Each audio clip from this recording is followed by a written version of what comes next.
বোরহান ভাইয়ের চক্কর ৩০২-এ মোশাররফ করিম। সরকারি অনুদানে নির্মাণ হচ্ছে চলচ্চিত্র চক্কর ৩০২। এ সিনেমা নির্মাণ করছেন ব্যাচেলর পয়েন্ট নাটকের প্রিয় মুখ বোরহান ভাই, মানে অভিনেতা ও নির্মাতা শরাফ আহমেদ জীবন।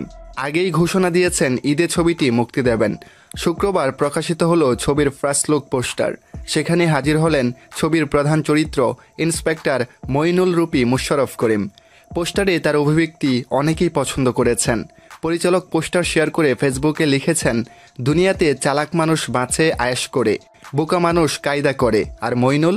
এতে মোশাররফ করিমের চরিত্রটি নিয়ে বোরহান ভাই মানে নির্মাতা জীবন বলেন, মোশাররফ করিমকে এ সিনেমায় ডিবি অফিসারের চরিত্রে দেখা যাবে।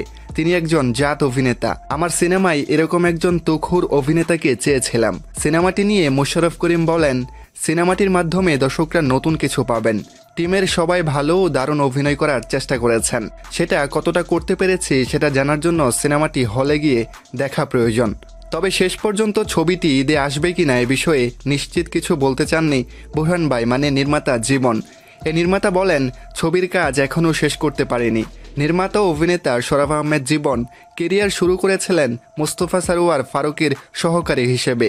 পরে কাজল আরিফিন অমির বেশ কিছু নাটক দিয়ে অভিনেতা হিসেবে তুমুল পরিচিতি পেয়েছেন এই তারকা।